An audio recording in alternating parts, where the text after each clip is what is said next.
All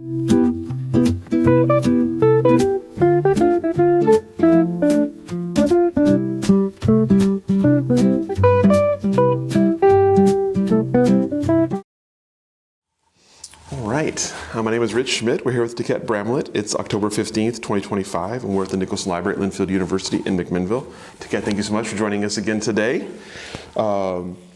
First question, we've talked to you before, obviously, so we kind of know your backstory, but why don't you fill us in a little bit on kind of the brief synopsis, how you got into wine and how you got here into Oregon? Well, I got into wine because of my mother. So I have to give her praise for that one. I really started getting curious about wine when I was in college. I got diagnosed with cancer. I had some downtime. For obvious reasons, I was given the wine Bible to start studying that. And from there, really just fell in love with the story of wine, fell in love with the community aspect of it, wanted to dive in further and went and got my SOM certification. My MW there kept telling me that I'm the only person in the room fighting for Oregon in the way that I was every time we would do blinds and fight for people to understand why it's such beautiful wines from up here. And once I had completed the course, he kept telling me, you need to figure out why you love Oregon so much. And I think the only way you're gonna figure that out is if you go there. And you were in California? I was in California at the time, yeah. So I had every intention of only being up here for 6 months. I was gonna do front of house and then work harvest and get out of here. And that was now 10 years ago. So things have escalated. So take us through the first few months of that and what caused you to stay. I mean, really, I give credit to the team that I was working with at the time. They really resonated with my curiosity. I was the person that had endless questions for everything. I was like the 3-year-old asking why. And they wanted to teach me. And it was something that just lit a fire in my belly, being able to work in this space that was really collaborative and really educational. Mm-hmm. And I knew in that timing that I really had an opportunity to grow and learn my passion there. So take us through the next step then. You decide this is something you're going to pursue. What's the next thing for you? Yeah, so they ended up bringing me on full time. This was Anime. Which was Anime, yes, yeah. And they were really forthright with me in asking, what do you want to do? And I was very honest and looked at the owner and I said, I want your job. So they brought in somebody, Rodolphe Luchard. They brought him in to really show me every aspect of how to run a winery and how to build a winery and what all of that looks like. And I was quite literally his just minion for the next 4 years of getting able to learn under him and sit in on the meetings and budgets and having all of the bigger conversations for a larger brand. He brought me into every room. And so I really got to see those conversations and again, kind of have my own college course right there and have a crash course in how it's supposed to be done. What were the biggest surprises or biggest things you learned? What were things you maybe weren't expecting on that path? I mean, that nobody knows what they're doing. I think that's the biggest takeaway. It was really humbling because, I had this impression that it was like, obviously everybody's experienced, every step, and to some degree you do, but there is a lot of question, right? That you have to be malleable with things and situations and being able to have those conversations and saying, oh, I need to pivot in this moment because my original plan is not going to work. So what does that look like? And really having to talk it through. And I was like, oh, you don't know what you're doing either in this moment. This is fascinating. And so being able to witness that, it was like, okay, these people that have been in this industry for 20, 30 years are also in the same boat of being like, we're all growing and learning in this experience together. So if that's your initial goal, if you tell an owner of a winery that your goal is to do that, to have that role, tell me about your vision starting to kind of become more real. You're there for 4 years. What are you thinking about for your next step? What are you hoping to accomplish? I really wanted to see every step of what the job entailed in the brand. And so working in the tasting room, I wanted every aspect and I wanted to learn every aspect. And so it was being part-time in the tasting room, to running the tasting room, to becoming brand ambassador, to helping put on events and things like that, and to travel and represent the brand in the way that I was, and working in tandem with the winemaker and doing all of that. It really gave me an opportunity to see the scope of what everybody does. So knowing of when I wanted to bring somebody in, when I start my own thing of saying, I need it to be collaborative. I know that this is the personality type that I like to work with. You know, when somebody's palate responds with mine, but also not telling me, yes, I'm right for the sake of telling me that I'm right? You know, it's like being able to have that honest conversation is really important. And being able to have it in a respectful way, right? Like, you're going to have moments of disagreement, but how you navigate through that is really important. So being able to witness those team dynamics was really valuable for me. So the first thing that you started on your own was Our Legacy Harvested, if I'm not wrong. Tell me about the idea, the genesis of it, and getting it started. Yeah, so Our Legacy Harvested was created for community and opportunity, specifically for people of color that were curious about wanting to get into the industry. With my time up here, I was really fortunate to have this community that opened their doors to me and was really patient with a lot of my questions that I had about creating my own avenue here. And thinking about all of that, I was like, well, if I have this incredible community that I have been able to utilize as a resource, why wouldn't they want to create that opportunity for others as well? And that's really what the precipice of it was, where I was saying, you're curious about wine in the same manner that I was. Why don't you come up here? We'll put you into a harvest. I do believe that it's important to get your hands dirty so you really can learn the story of everything. And once we had that moment, all of a sudden it became, well, now we can open this door of saying, let's go to dinner with these winemakers. Like, what are you curious about? What are your questions? And being able to put everybody in the same room together and let this organically happen, where they can have this education, but also exchange, right? We can now exchange phone numbers, you exchange emails.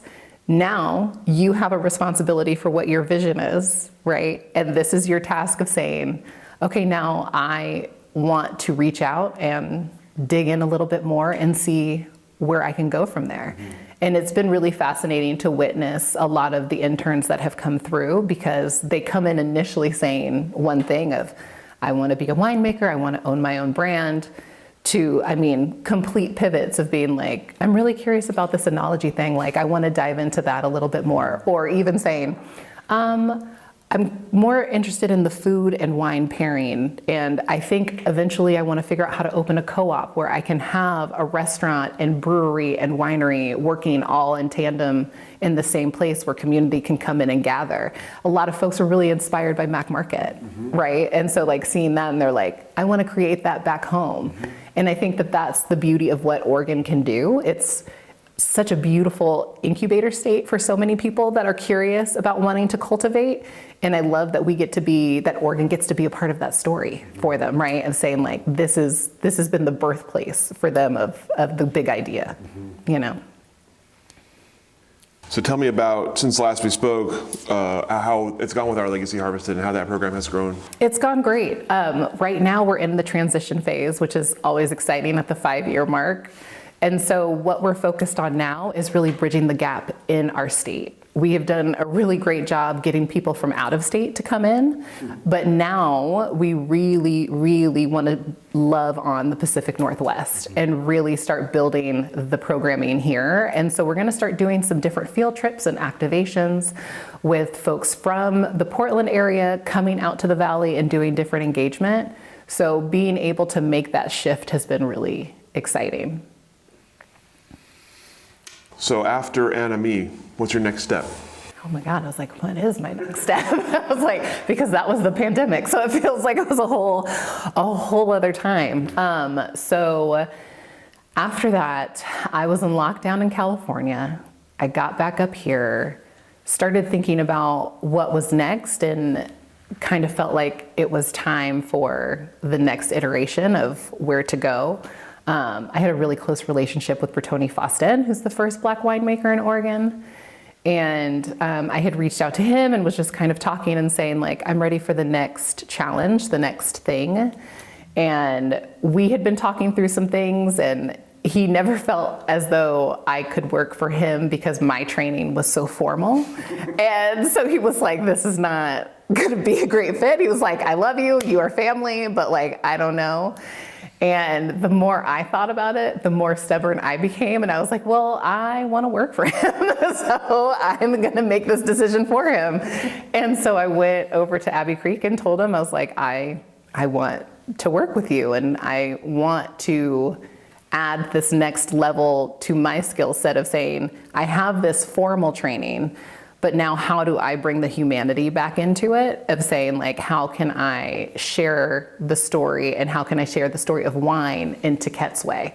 That was the thing that I wanted to learn next, recognizing the fact that of a lot of spaces that I stood in, I don't look like everybody else, right? I don't talk like everybody else necessarily.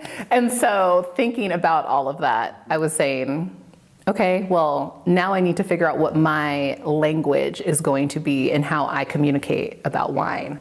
And I really knew that Bertoni's space was going to be that safe place for me to experiment and just have a good time and let my shoulders down and talk about wine in the manner that I wanted to. And it just so happened that he was opening his downtown spot at the time. So he said, well, come on board. We're gonna see how this goes. And, you know, he was like, who knows, maybe you'll end up taking over my place one day.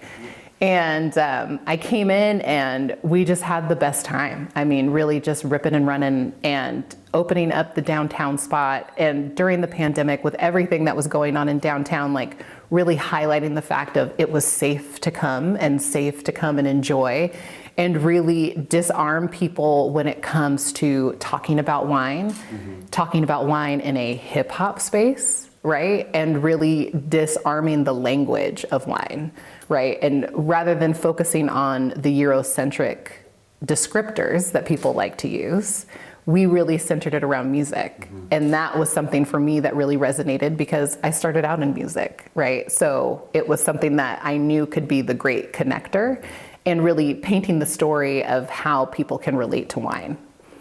And what was supposed to be a 2-year journey with Bertoni ended up being 6 months because I ended up getting hired by Drew and Aaron at Capri to come on board there. So obviously that's an interesting 6 months just in the history of the world, in the history of the country, in the history of Portland. Yeah. Tell me about the challenges in that time and how you sort of approached all of those things kind of happening at one time. Yeah, I mean, it was very interesting because Bertoni and I really made a point to say, you came in here to disengage, right? And to really just be in the moment. There was countless folks that would come in and really want to have the bigger conversation with us, you know, and it's like having the race talks and all of this. And we would have to explain to folks, you know, we are not a monolith. We do not represent the Black community in this space, right? We represent Bertoni, I represent Tiquette, right? But we are here right now being present and talking about wine and showing you that color is only skin deep, right? Just with the same as the juice, right? And so it's like, that's where we would always center it back to of like, this juice, this moment is the great connector, right? We're all sitting here enjoying the same thing together right now. And you're not worried about what I look like. I'm not worried about what you look like. We're just here having a good time, right? And so being able to create this space where people really could let their shoulders down, because some folks would walk in and hear the hip hop and look around and they're like, I don't know if this is the right place for me, right? And really getting to disarm people and just walk up to them and be like, how are you doing? I'm so excited you made an appointment. Go ahead and have a seat and I'll be right over.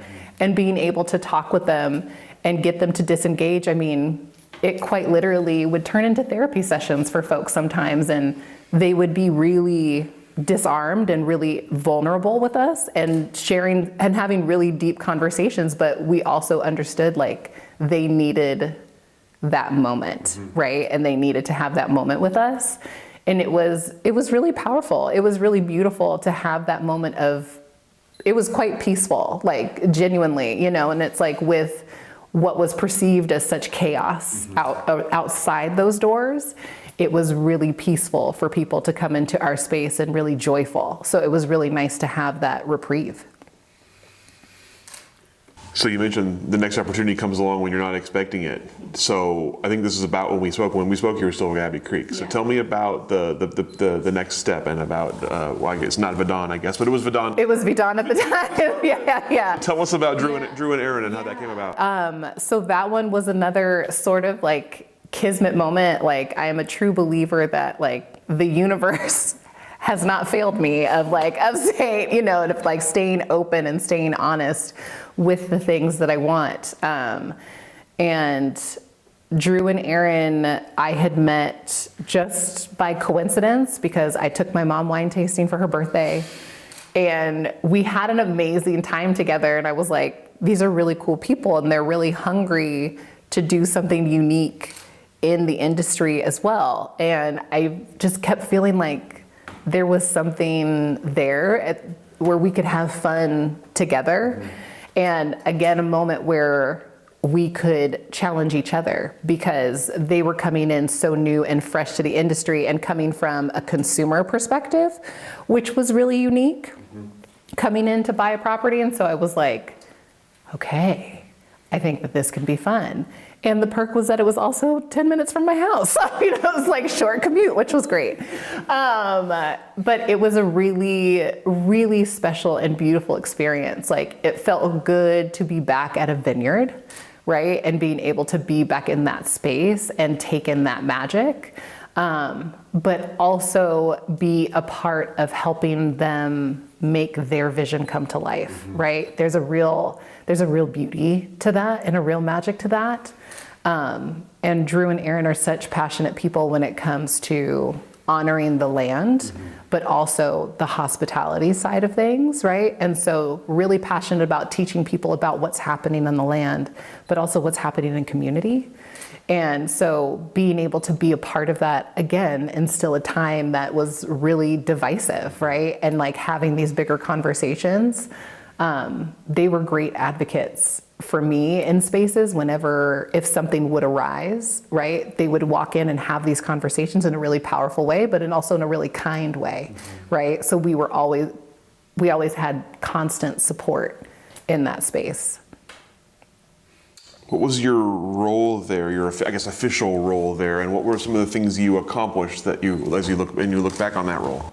I was president there, and that was a really special experience because again, coming in and being knowing that they wanted to create their own story, honoring Don and Vicky, but also now stepping into their own space of saying like, what's the story that we want to tell, right? And being able to cultivate that and really dig in with them and figure out and hone in on what their vision is. Again, being a part of like having that branding exercise was invaluable, right? Of like really getting able to create it from the very beginning and witnessing it come to life was really, truly such an incredible experience. And being able to say like, okay, well, right now, what do you think you want your legacy to be with this brand, right? And slowly figuring out different ways to help them bring that to life. It was a lot of fun. It was a lot of fun. So what came next? What came next? So I was with Capri for 2 years. And then after that, I went to work with Chosen Family Wines. And so I stepped on board there, which was funny just because I had partially made a vow to myself of like, okay, I'm gonna start my own brand at this point. Like we're gonna figure this out and I'm gonna make it work. And then I met with Channing and Jacob and all of a sudden it was like, oh, well, they're also trying to do something pretty cool, like with this brand. Maybe I can help them out for a little bit and figure this out, and it'll give me more time to figure out my own stuff. And I jumped on board with them, and with the intention of really just helping them build out the bigger vision of, like, ultimately, again, what do they want to look like, right? Well, who do they want to be? Because they started during the pandemic. And so it was pretty much solely online at that time, but they didn't have any real roots or boots on the ground. And so that's really where we thought about, well, once you settle down somewhere, once you put those boots down, what do you want that to look like? You know, what do you see the ultimate vision being, like, with community building and all of that community engagement? What do you want that to be? And we started cultivating some different programming and doing different activations and engaging a different demographic into wine. I think that was part of the perk of working with somebody that had a status in the sports space, right? Because now we're getting people curious in a different way and able to share wine in a different way. So I think that there was something to what we were creating there. And I was with them for about 2 years and had just hit a point where I kept saying, like, I need a challenge, right? Like, I'm doing the same thing over and over again, and went and sat down with Bertoni, as one does when we need to have that bigger conversation. And he was like, what are you waiting for? And I was like, what do you mean? What am I waiting for? And he's like, why haven't we started our own brand yet? What are we doing? And I was like, well, you know, it's been fun spending other people's money to help them build their vision, you know? And I was like, I don't have to spend my own money. Like, this is great. And he just kept saying, I think it's time for you to put it out in the universe and really ask yourself, like, what do you want to do? How do you want to tell your story? And really, what do you want your legacy in this space to look like? And how does it come back to honoring Tiquette in the bigger picture of why she came up here? And I took some time and really started thinking about that. And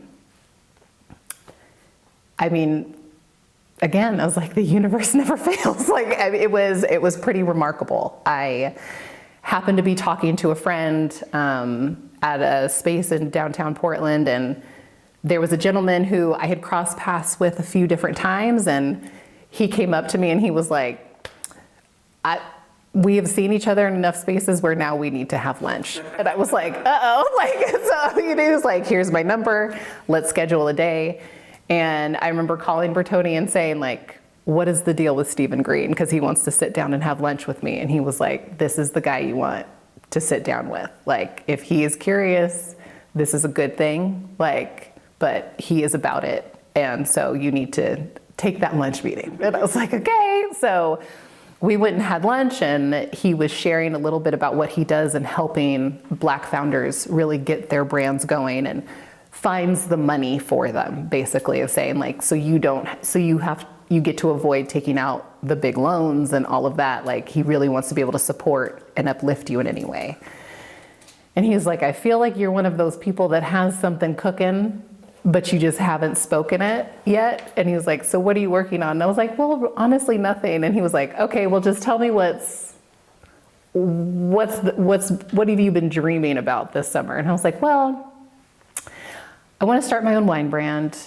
I bought the LLC for it. I bought a few domains already. And he was like, okay. He goes, so I think we're doing more than cooking. Like, and I was like, yeah, but I don't know. And he was like, well, what's the name? And I said, it's Henderson Ave Wines. And he was like, why Henderson Ave? So I started sharing about that, and sharing the fact that, you know, it's the street that my mom grew up on in the Bay Area. This was the epicenter for my family. And, you know, every major moment, the reason why I love community coming together and gathering so much, like, this is the reason why. And I feel like there's something to honoring the gathering, right? And bringing in that new demographic. And I really want to be able to share it in my way and honoring that, like, and honoring the connection. And he was like, okay, well, how do you envision it? 750s? Like, and I said, nope, I want cans and I want it 250 milliliters. And he was like, for someone that doesn't really have an idea, I feel like you have a pretty solid vision for this. And I was like, oh, yeah, I guess so. And so he goes, well, how can I support you? And I said, well, honestly, I said, the thing that I'm trying to get the money for right now is building the brand deck. I was like, I don't have the money, and I know that that can take a minute to get a really solid vision together. And I was like, so that's really where I'm at right now, is just figuring out how I'm going to get that money. And he was like, well, what if I told you I could get it done pro bono? And he put me in this program called Build Week, and it's with Instrument. It's a design team in downtown Portland. And well, they're everywhere, but they represent like major brands. They've done projects with major brands, and they do this 5-day sprint with Black founders and say, what's the problem? What do we need solved? And so we had meetings leading up to Build Week starting, where I explained the vision and all of the things. And in 3.5 days, we had an entire brand deck, all of my labels, everything put together. And it went from saying, I can launch this brand in spring of 26 to I can launch it in the summer of 25. And so I quite literally watched my brand come to life in the span of 8 months. And it was truly the most remarkable experience that I've ever gone through. And just packed full of so much gratitude, right? Of like really leaning into community for myself and saying like, well, this is what I want. I don't know how I'm gonna do it, like, you know, and it's like, but like, I feel like if I'm talking to the right people and I'm in the right space with my community, people will respond in kind. And I mean, it was truly incredible. It was truly incredible. So we got to launch Henderson Ave Wines end of July of this year, and it's been remarkable. Tell me about the launch and tell me about the first few months. Wow, lots of tears because I was so excited. It was quite beautiful. So we did the launch party at Han Oak. I really wanted it to feel like we were in my grandmother's backyard, right? And being able to pay homage to that. And I wanted people to come and have some good food, listen to some good music, but it was really important to me to have every walk of life in that space together, to have a natural moment of connection, right? Everybody just being in the same space together, you will naturally connect with a stranger. And I think that that's part of the power of gathering. And we really just wanted to open it up to community. And it was truly so special. We had about 200 people there. And what made it so great is that everybody stayed pretty much the entire time and made new friends. And like, I was witnessing like new connections happening, which was just the best part. And then, you know, people are buying wine and, you know, enjoying the space and enjoying gathering and being together. And my family came up from California, and a lot of my like best friends came up from out of state. And it was just, it was beautiful. Lots of tears, lots of tears, as you could imagine. And then since then, we have just been ripping and running. Like, we sold out of this first batch, and we're getting ready to launch the second round end of November. And it has been just such a beautiful experience. And I'm just relishing and holding on to the feelings, right? And just literally taking it brick by brick, right? And recognizing that I'm not trying to build this billion-dollar mogul tomorrow, right? Like, it's not a brand where I'm like, okay, 6 months, we're gonna be worth this much. Like, that's not the goal here. I want it to be long lasting. I want this to have longevity and to go the distance.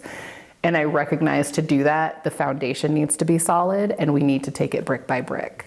And so that's really been the moments where I want to get caught up in the like rigmarole and be like, okay, we gotta go. And it's like, no, we gotta slow down, like, and just stick to the vision, right? And understanding that there's gonna be moments where I have to be malleable, right? And like we're gonna have to make the pivots. And I think having the team that I do, the folks that I'm surrounded by, these are my truth tellers, right? And we can have really honest conversations, and they're the folks that we keep each other grounded in that and can really keep each other centered. And I think that that's been the best part about it, is the fact that like there's so much trust in the room when we're having conversations where I know nobody's saying the thing that they think I want to hear. They're saying the thing that they know I need to hear, right? And so it's like, I can trust that too. So when they see me questioning myself, they lean in harder and they're like, no, this was the plan. Keep going with that, you know? So it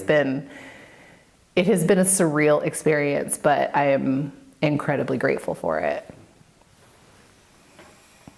So you had some very specific ideas for the packaging, for the wine, for all of that. Tell me about why. To start with the question is why that? Why 250? And then tell me about the logistics of making the wine and getting it to look and appear how you want it to be. Yeah. So the can was important to me. 250 specifically, sustainability and accessibility. Those were the two big things for me of saying, I recognize the fact that we are not drinking as much as we used to, right? There's still alcohol being consumed, of course, but the amount has gone down with generations. I wanted to figure out why, right? And so a big thing was the storytelling, the price point, right? And saying, I don't want to open a 750 if I'm just trying to have a glass of wine. And I know that that was always a big thing for me of like having partners that don't drink and things like that. So being mindful of that fact of saying like, all right, like I do just want some good juice tonight, right? Like that's the thing. And I'm like, 250, that gives you a heavy glass or a glass and a half, right? That's a sweet spot. But if you have the can, that manages your price point. So it's much easier to justify opening a $7 to $10 can versus a $45 bottle, right? So thinking about things like that and saying, for myself, that sounds more appealing. So I can't be the only one that's thinking that way. And then the fact that it can go anywhere with you, I think was another big thing for me of like envisioning the spaces that I can see it in. For me, that was a really big thing of, because I have such a love for music, knowing that you can take it to venues, right? Like I can see you camping with it. I can see you floating on the river. I can see you just having a kickback with your girls, right? Like, but I can also see the guys having this at the table and nobody's like, you're gonna bring a canned wine to the gathering, bro? Like, you know, it's like, there's not gonna be that judgmental moment. I can see it at stadiums, right? Like, but I can see it in also certain elevated spaces too. And I think that was the big driver for me of saying like, how do we have this pairing and how do we bring in a new demographic to just start getting more curious about wine? And that was really the thing for me of like, I want people to be curious so I can be like, hey, go try some of my friends. Like now that you've had this time with me and we've built this trust, right? Like now I want you to go meet some of my friends and see what they're doing. And that's really, I like the idea of being the gateway wine, you know? Yeah. What about the wine itself? How did you go about figuring out what you wanted to make and how you wanted to make it? Yeah, so I went back to my good old mentor, Thomas Hausman. So back to where it all began at Anime, because our palates are very similar. And so I knew if anybody was gonna be able to help me find the juice that I wanted, it was gonna be Thomas. And so we started talking about everything and I said, you know, would you be willing to help me with this project? And he was like, it's funny because I was gonna call you and say, I want to be a part of this project. So I was really excited that he wanted to jump on board and recognizing the fact that we're in a time in the industry where we are hurting in the sense of that there's so much excess juice out there right now. I really knew that there was an opportunity where I could alleviate some of that stress from people and say like, I need to buy your juice, right? And so recognizing that I could do some outreach to folks around and saying, I really like what you guys pull.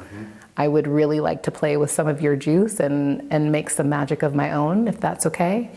And so it was pretty special to be able to go and knock on some doors and say like, I need to buy a couple barrels, you know, like this is what I'm looking for, and I would like to try some of your stuff. And everybody's been super responsive, and, you know, keeping it in the family, it's the whole magic of it is I get to work with Thomas again.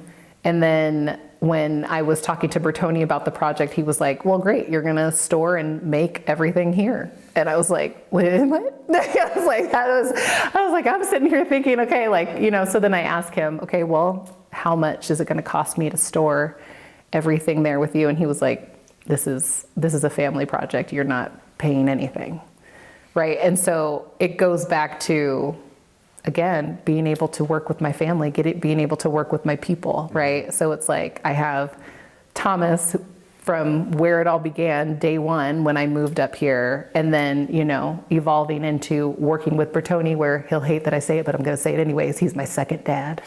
Like, he's gonna get me for that, but that's fine. I embrace it. But I mean, really being able to be in this space where, again, I'm surrounded by the people that I trust implicitly, and that, you know, will never lie to me about something that I'm working on if they feel like I'm going down the wrong path, being like, maybe look left before you cross the street, like just take one more look, you know. And it's been great. It's been great. Like, it's been great to be able to run around and create something that's unique and gets people engaged and excited about Oregon wine. Really, that's the big thing for me. It's like, I fell in love with it. Clearly, I've been up here for 10 years now, which was not the intention. But I really want to get other folks excited, and I want to get a new demographic, because there's so many people that are curious, but still feel like they can't walk through the door yet. And so I'm gonna make the big push and getting them excited and hyped about what we're doing. Obviously, early on in the project, and you mentioned wanted to make sure you have a stable foundation before you go leaping and bounding too far off. But tell me about long-term vision, or even short-term vision. Where does Henderson Ave go? What will make it a success for you?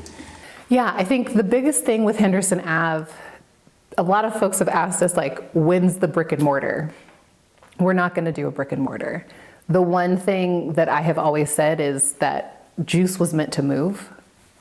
And that is something that I stand on. Like, I think that you have to start building that trust by going to the people and going to where they're at. And that is the rooftop gatherings, right? That is the backyard barbecues. That is the concerts. Like, you have to go to them and build that bridge and build that trust and saying, now come here. Now, you know, and slowly start doing that. I think Our Legacy Harvested was a big, like, case study for that with me, where, you know, I did a lot of building of trust with the different brands that we brought out for our block party by going to them every day and saying, like, I'm doing this drive from Newburgh, right? We're like coming into Portland every other day to come and spend time and like connect and build this trust. Like, if I'm telling you as a Black woman that lives out there that I am safe and I am fine, like, come be a part of this experience, come and meet a new community,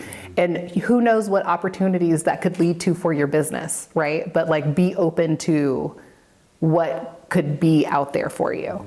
And once that response happened, people were like, oh, I'm coming every year, right? And it was like, great, okay, so like now we've built this trust. I think it's the same thing for this. And so it's like the same rule applies, where I want to be able to take this nationwide and be able to do different engagements and different activations with Henderson Ave. And again, show people the different ways that you can showcase wines. Like, I think that festivals are beautiful, but people are also a little bit fatigued from going to festivals, right? So it's like, what do these different activations and engagements look like in ways that we can get people talking about wine in a different way, right? And getting it centered around that, but doing it in a more indiscreet way, right? Where it's like, it's not being thrown in their face of like, this is all I have to do. But again, there's something out there for everybody, right? So that's why I'm like, you can never knock on a festival because people do love them. But now you have to recognize there's a new demographic that's also asking for something else. So how are we catering to them too? So you mentioned, you joked earlier about having fun spending other people's money. Yes. How is it different now that it's your thing and you're the one making the ultimate decision? What's different about having your own brand? I mean, you definitely pay very close attention to where the funding's going, right? Because you're like, okay, well, this is what we're doing. I think the beauty of what the last 10 years have given me to prepare for now is the fact that I really study where I want the money to be centered in and where I know the return is going to come, right? And so thinking about that of when I was first stepping into it, I knew I wanted to keep my costs low. So thinking about that and saying like, I don't want to put $100,000 into this. So how can I avoid that? And the one thing I knew where I was like, okay, to keep that overhead low, I need to buy juice, right? I need to be intentional on where I'm buying that juice from and like have a limit for myself of saying, I am not going to spend over this, right? So this is my solid budget, all in, this is what I'm doing. And I know that I can make that money back by doing X, Y, Z. So staying really centered on that, but also like, again, it's the way that this community has shown up and saying like, when I do the outreach and saying, this is what I'm looking for, what do you have? And what would be your price point?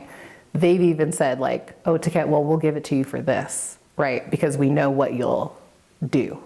And I think that that's been really special, right? But again, I think it's been staying true to reminding myself of what the return can be of the different investments that I'm making for myself in this brand. Similar question to that. You obviously legacy story, big part of your kind of your history, what's important to you, and you obviously worked with a lot of other people to kind of flesh out their legacy and story. So tell me again, how is it different when it's your legacy and story that you're trying to put forward? I definitely cry a lot more. I think because I really get to lean into. This is the most open I've been about sharing my family. I'm very greedy when it comes to them, so I keep them to myself because they're so amazing. But really getting to honor now the legacy of what I was raised in and saying like, now I get to share that picture of the reason I am the way I am is because of these people, right? And so being able to bring them into that and share this experience with them has been incredible. But also really now getting to lean into the gathering because there's nothing more that I love of watching people come together and watching these natural connections happening. It is one of my favorite things on the planet. I just like being a fly on the wall and just letting it all naturally happen. So now being able to just cultivate these spaces and then having Henderson Ave be a part of that, right? It's bringing my family along on this journey in every step. Like everything about this brand is tied back to the Daniels and the Bramlett family, right? So it's like from the music to the colors and every scope of the label goes back to them. In addition to all of this, with all of your spare time, so much. You're spending a lot of time with boards and committees the last few years as well. So tell me about some of the places you're working in the industry, in the greater industry. Yeah, so currently I am working with Travel Portland, Oregon Wine Board, and UC Davis. Sorry, I was like, I need 1 minute. I was like making sure I remember everybody. Yes, it is. Yes, Travel Portland, Oregon Wine Board, and then UC Davis's Executive Leadership Board for Viticulture and Enology Program. And it's been 3 things that I really enjoy being a part of because, again, I like being able to look behind the curtain and see what's going on. Being able to ask the question that maybe not everybody will ask. And really coming in with a perspective of being one of the few that didn't have ownership of a property, right? So coming in saying like, I just started as part-time in a tasting room, right? So it's like I have a different lens than most when I'm sitting in those spaces. And so being able to say like, well, right, that's great that it looks out for your bottom dollar, but how does it look out for your team, right? And it's like, it's okay to be honest and say like, I have to look out for the business, but part of that business is the team, right? And so being able to have thoughtful conversations and intentional conversations around the sustainability of the people, not just the land, right? I think has been a really fun part for me to dive into. And then with UC Davis, it's been really special to, again, dive in with the students, right? And again, have an opportunity to learn what they're curious about, what they're wanting to get into, and being able to bring that to the forefront with the boards, right? And being able to talk with the larger scope and also empower the students to come into that room and talk to the board. And so that's been the best part for me, is kind of being their cheerleader in those rooms and being like, great, you're gonna come to the board tomorrow and you're gonna talk about it. And they're like, what? It's like, we've got your back, it's gonna be great. Like, but I think that this is important that they hear from the students, and we will follow through with that conversation. But I think it's invaluable to have their voice in the room so the board can hear like the real life response and the actions of the work that they're putting in. So you alluded earlier to some of the changes in wine in general and alcohol in general in the last few years. Tell me about Oregon specifically. What have you seen here in the past few years? What are the changes? What does the industry look like right now? And what is maybe next for Oregon wine? Yeah, I think we're going through an interesting evolution right now, because you have legacy families that are now thinking about what the next iteration is going to look like for them, right? Where their children don't necessarily want to take over the brand. So what does that look like for the overall? And if they do decide to sell it, how do they want to sell it? Who do they want to sell it to, right? And how does it carry on their name? Or do they let it go entirely? There's, folks are getting to the point where they're ready to retire, or some are ready to grow. I think for me, these are always the moments that I get the most excited. It's like when the big change is happening, and we're in that season of big change right now.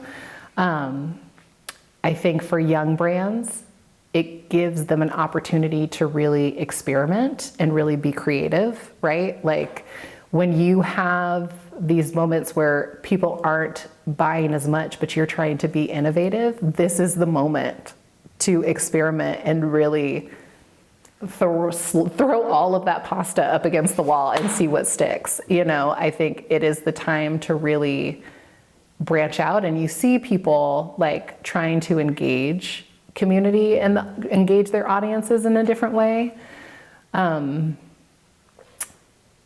It's definitely challenging, right? Because we have to step into this new world with the AI and with all of the tech access that we have. Everything is growing and changing so quickly, where Oregon has not gotten there yet. Like, we're stepping into it, right? We've started dipping our toes into it, but we're not there yet. And there's a level of there's a level of curiosity of trying to figure out how to embrace all of that. And I think that that's the place that we're in now, where it's like okay, we're trying to pay attention to what everybody is doing, but also we need to make money, right? Like recognizing that these brands need to make money. So like, what are the quick fixes and what are these adjustments that we can make to save our team, save our brand, like all of the things. I think that people are really being forced to think outside the box. And personally, I love it, because I think that this is what encourages that change, encourages that growth in your brand and in you as a person, of like, you've made it this far, right? Of doing this, and that is something worth applauding. But now what is the next iteration of you, right? And I think that that's always the bigger question. Like, you need to focus less on the brand and focus more on yourself, of saying like, well, what do I need? What do I want to come out of this?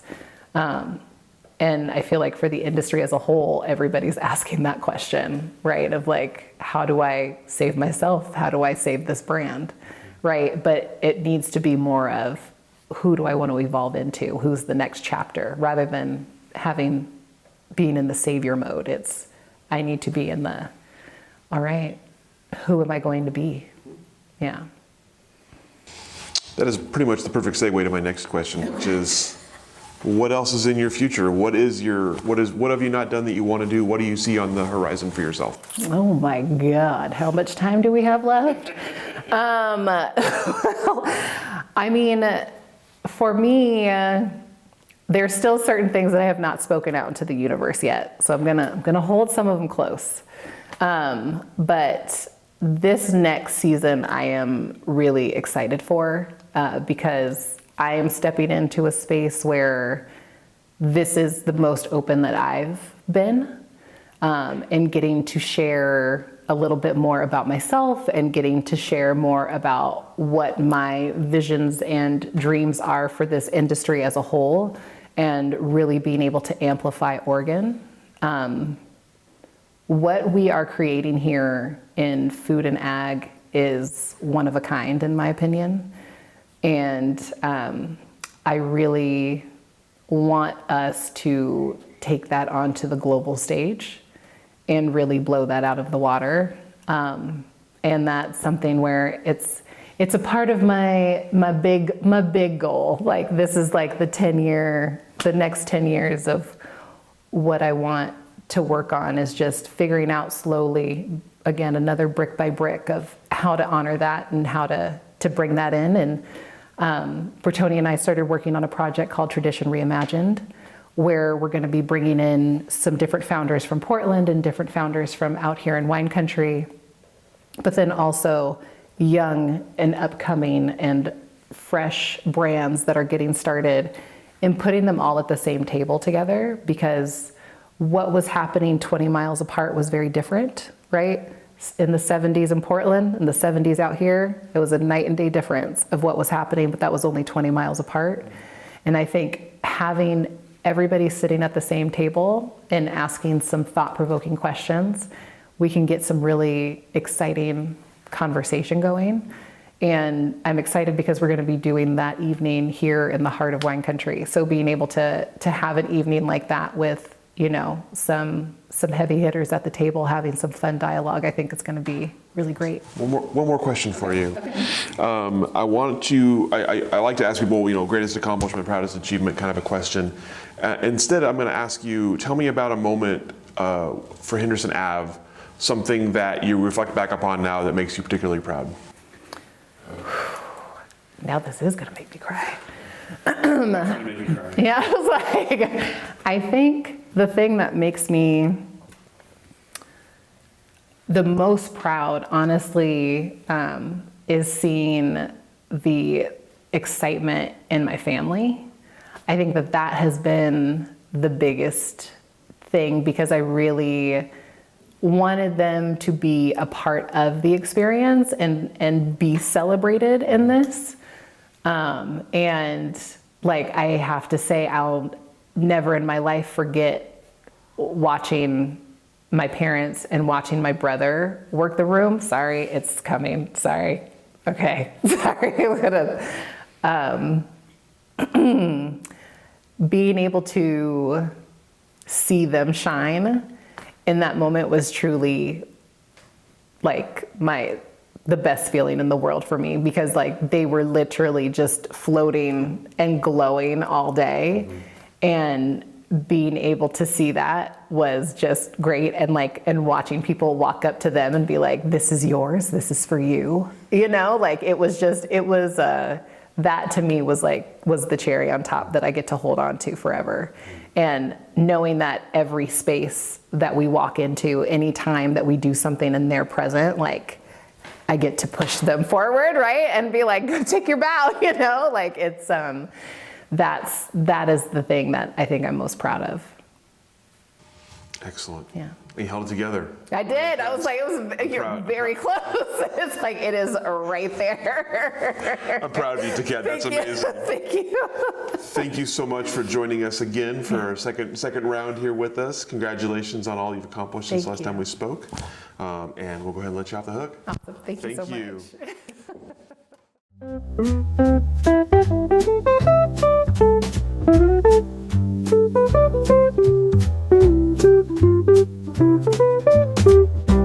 Thank you.